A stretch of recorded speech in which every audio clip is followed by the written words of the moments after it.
ଜୟ ମୁଁ ଡାକ୍ତର ତ୍ରିବିକ୍ରମ ଦାସ ଆପଣମାନଙ୍କୁ ସ୍ୱାଗତ କରୁଛେ ମୋର ୟୁଟ୍ୟୁବ୍ ଚ୍ୟାନେଲ୍କେ।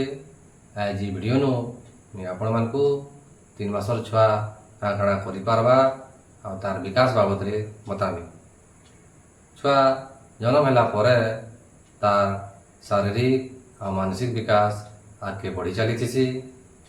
3 ମାସର ଛୁଆର ବିକାଶ ପହିଲା 2 ମାସର ଅପେକ୍ଷା ଟିକେ ଅଟକା ହେଇଥିସି।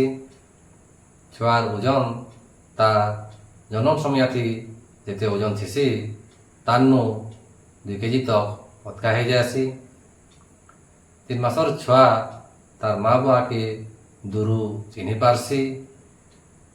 ଛୁଆ ତାର ଆଖେ ପାଖେ ଯେନ୍ମାନେ ସବୁବେଲେ ଥିସନ୍ ସେମାନଙ୍କୁ ବି ଚିହ୍ନି ପାରସି, ଯେନ୍ତାକି ତାର ଭାଇ ବୁହେନ ଅଜା ଆଈ ଇତ୍ୟାଦି।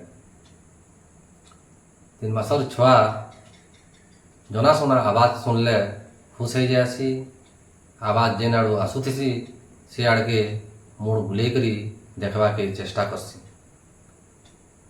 3 ମାସର ଛୁଆର ସାଙ୍ଗେ କଥା ଲାଗଲେ ଛୁଆ ଭିନ୍ନ ଭିନ୍ନ ପ୍ରକାରର ଆବାଜ ବାହାର କରସି। 3 ମାସର ଛୁଆ ଟିକେ ଟିକେ ମୁଡ଼କେ ରଖିପାରସି।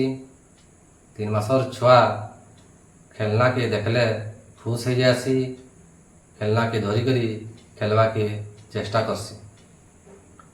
3 ମାସର ଛୁଆ ଦିନକ 14 ରୁ 15 ଘଣ୍ଟା ଶୁଇସି। ରାତ ବେଲି 8 ରୁ 10 ଘଣ୍ଟା ଶୁଇସି ଆଉ ଦିନ ବେଲି 2 ରୁ 3 ଥର 2 ଘଣ୍ଟା ଲେଖା ଶୁଇସି। 3 ମାସର ଛୁଆ ତାର ମା ବୁଆକେ ଦେଖିକରି ଯଦି ନାଇଁ ହସବାର, 3 ମାସର ଛୁଆ ଯଦି ଖେଲନାକେ ଠିକ୍ ସେ ଧରିକରି ଖେଲି ନାଇଁ ପାରବାର, 3 ମାସର ଛୁଆ ଯଦି ଭିନ୍ନ ଭିନ୍ନ ପ୍ରକାରର ଆବାଜ ନାଇଁ ବାହାର କରବା ବୋଇଲେ ଜାଣବ ଯେ ଛୁଆର ବିକାଶରେ କିଛି ସମସ୍ୟା ଅଛେ। ଛୁଆକେ ଡାକ୍ତର ନିକେ ନେଇକରି ଚେକଅପ୍ କରବାର ଜରୁରୀ है। ଆପଣମାନଙ୍କୁ ମୋର এই ଭିଡ଼ିଓ କେନ୍ତା ଲାଗଲା କମେଣ୍ଟରେ बताबे। मोर वीडियो के लाइक करबे, शेयर करबे, मोर चैनल के सब्सक्राइब करबे।